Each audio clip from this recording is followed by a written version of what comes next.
Hello, my name is Angela Smith, and I am the National Coordinator for HEAL. We are a grassroots organization working to expose and close abusive behavior modification programs for teens. I myself am a survivor of an abusive behavior modification program called Provo Canyon School, located in Provo and Orem, Utah. I was there in 1989, and from recent reports that I've received, the abuses that I suffered are still occurring at Provo Canyon School today. A behavior modification program is also known as a wilderness program, therapeutic boarding school, wilderness camp, boot camp, or residential treatment facility. These programs and the methods they use are often cruel, unnecessary, and damaging to the children in their care. Standard behavior modification program uses what are known as thought reform or brainwashing techniques. Now, these techniques are split up into 4 phases in general, but in the programs, these phases turn into additional levels. They'll have half steps between each phase, or multiple steps between phase 1 and phase 2, but the principles are the same and the outcomes are the same. Dr. William Sargent stated that 1 in 5 people who are subjected to this type of treatment never recover and become permanently insane or commit suicide. That is a statistic that is very frightening, and according to our own research, is very true. The way they do behavior modification at these types of programs is they start you off on level 1 or phase 1, or at Provo Canyon School it was known as orientation in 1989. In some programs it's called newcomer stage, and there's 7 steps. There's a lot of different programs with a lot of different levels and different names for the levels within the program. But I'm going to stick to the 4 phases, which I want you to remember can be broken up into additional levels. And just because a program doesn't have 4 phases, but they have 7 or 8 or 10 or 9 or however many, that it doesn't matter how many levels they claim to have, that they are using this basic 4-phase technique of reforming your child's behavior and breaking their spirit.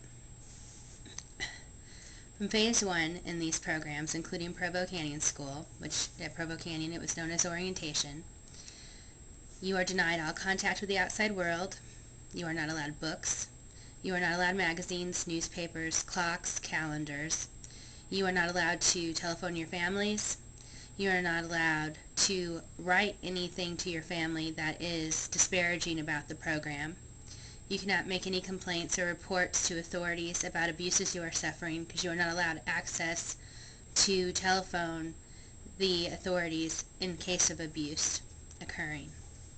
These are all serious problems with these types of programs. But the important thing to remember is that in phase 1, you're denied all contact with the outside world, and you're not allowed any way to exercise your mind except for with what the program feeds you to believe or learn. You're also denied interaction with your peers. At Provo Canyon School, we were not allowed to speak to one another. Boys and girls were not allowed to look each other in the eye, and this is true for many of the programs that we have reports on at HEAL. Boys and girls are forced to believe that being attracted to each other or showing any affection for one another or showing affection for anyone, you're not allowed to hug each other. Even same-sex is not allowed to hug on their own unit or comfort each other if there's a sorrow or anything like that. In fact, if you are showing any sign of emotion, you are considered to be out of control. So if a young woman or young man received news that a family member had died and started crying, he would be considered out of control and would likely be restrained and thrown into isolation room. This is not therapeutic. It is abusive and damaging. They also physically abuse, humiliate, degrade, and in other ways harm children at these types of programs. They deny basic needs as punishment. They deny food, sleep, clothing, heat, and water, all as forms of punishment at these programs. And the purpose is to create confusion and use physical and mental exhaustion as a tool to break down what they call old behaviors. Really, it's a tool to break down the child and put them in an unstable frame of mind. It can cause a complete mental breakdown in the child. And since a child is forced to conform, or they feel that they may die if they don't conform, we call this forced betrayal of oneself at heel. In phase 2, a child becomes more agreeable to submission and small rewards are given. For instance, a 5-minute phone call home to say hi to your family. However, if you telephone your family and you start to tell them the abuse that you're suffering or expose anything wrongdoing by the program, your call will be disconnected. The program staff will call your parents back and tell them that you are being manipulative and trying to get them to pull you out of the program, and you will be bumped back down to a phase like phase 1 where you are not allowed any contact with your family, and this is the worst punishment one can receive in such a program. Phase 1 is the most difficult in all of these programs because it's the most abusive and the most harsh. Children are also persuaded to make up stories about themselves and others. They're forced to make up false confessions. Some children are forced to admit to things that they've never done, such as having sex with animals or molesting a family member.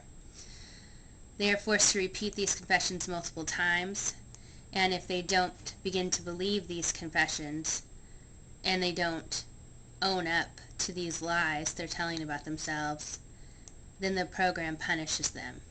This is very damaging and psychologically harmful to the children at these programs. They are also told that if they betray their peers, tell on their peers, make up stories about their peers, that they will be rewarded. So children at these programs are rewarded for betraying each other as well as themselves. This is not community building. This is not healthy. It is not good for our children. In phase 3, the child has no more opinion of him or herself based on their own self-image or the reflection of their peers. The child completely loses all sense of self and disassociates between who they were before the program and who the program wants them to be or who they're becoming while they're in the program. This is a stage where they have a complete mental emotional breakdown and an intentional creation of dissociative disorder by the program and the child. This is psychologically harmful, and this is what happens at behavior modification programs, including Provo Canyon School. It's very damaging and very destructive. All of the survivors that we've spoken to over the years have post-traumatic stress disorder and anxiety disorders related to their experiences at these types of programs and Provo Canyon School. This is not acceptable. No parent should put their child into one of these programs, and if your child is in such a program, you should remove them immediately. In phase 4, the child is completely submissive and brainwashed. They are put into a position of power over the other lower phase kids, and they are allowed to abuse that power and encouraged and rewarded for doing so. They are told that this is the best thing they could be doing and rewarded highly by the program for aiding in the torture and brainwashing of other children. They also credit the program with all of their success. Programs don't teach children to be self-efficient and self-sufficient or independent. They teach children to be dependent on the program and that without the program they couldn't survive. This is not a healthy way for young adults to learn how to live in this world. They need to learn how to be independent and responsible for their behavior, not be completely dependent on a system of thought reform or abuse that is instilled at these types of programs. These methods are destructive and violate every sacred human right. Behavior modification is damaging. It is ruthless. It is cruel. Please do not submit your child to such a program.